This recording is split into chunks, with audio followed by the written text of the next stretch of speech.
Magandang umaga mga kabay. So meron naman po tayong estimate dito. Old model to na drill mga kabay. Ito yung model na D2117 ng DeWalt na 1/2. May hammer, may reverse, may variable speed. So ito mga kabay, ayan nakalagay dito. Matagal gamit, nag-off. Ayan, namamatay daw. Tapos tinesting ko rin yung hammer niya. Ayan.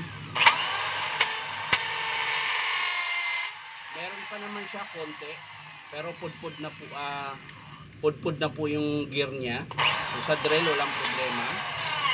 Dito naman medyo may palag siya konti.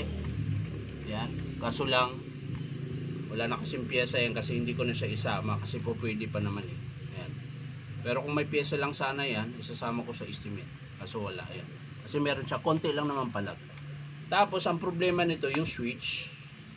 Yun yung sinasabi ng customer pag matagal daw gamitin namamatay. Ayan. Kung mapapansin nyo mga kabayan, pipisilin ko.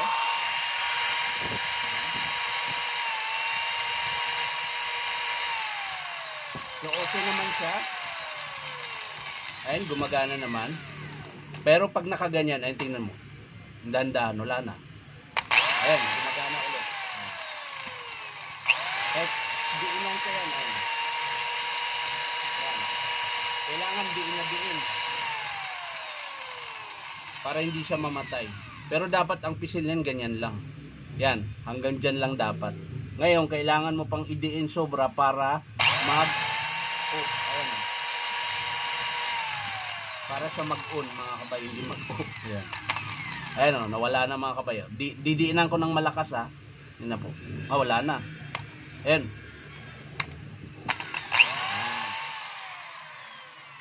So kaya sinasabi ni sir na pag nagtagal ginagamit ay nagkukusang off. Hindi po talaga siya nagkukusang off.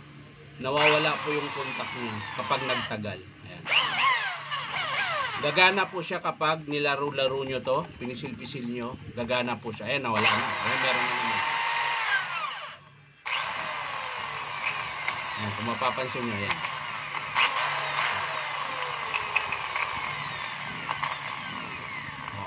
Namatay na.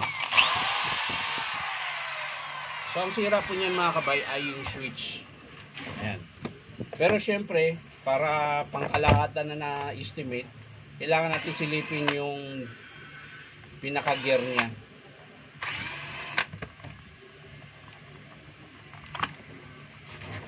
Yeah.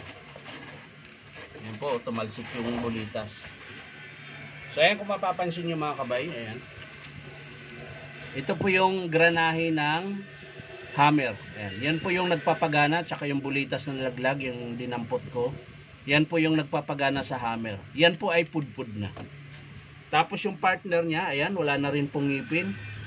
Matanda na. Ayan. Kung mapapansin nyo, pudpud na rin.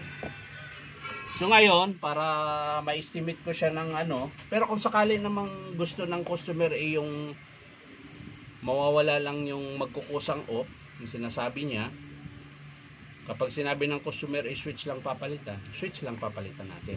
Pero isasama ko pa rin sa estimate itong ang tawag nito mga kabay ay gear case. Ito naman ay gear case cover. Yan po yung isasama natin sa estimate. So ang estimate niyan mga kabay, gear case cover, tsaka switch. Ayan. So babalik na lang natin mga kabay. Yun lang po ang sira nito. Ayan. So wag niyong kalimutan yung bulitas dito sa bandang. Ayan. Ito po yung bulitas. Kasama po yan sa nagpapagana sa hammer. Lalagay natin dito sa butas. Ayan, dito. Ayan, bago natin ilagay yung spindle. Spindle or gear case cover. Ayan. So, isasara na natin mga kabay. Ayan. So, tapos na po nating ma-estimate ang model na D2117 ng DeWalt. Bali, old model po ito na drill. So, ayan, ang estimate, ulitin ko lang, switch. Papalitan natin yung switch. Yung switch mga kabay, alam ko meron pa eh. Dito lang sa gear case cover tsaka bearing housing ang hindi ako sigurado kung may makukuhanan pa tayo. So yan lang mga kabay, maraming salamat sa panonood at palike and share na rin po. At baka naman po pwedeng makahingi sa inyo ng subscribe sa aking YouTube account na Inom Tabay. So maraming salamat. Bye-bye.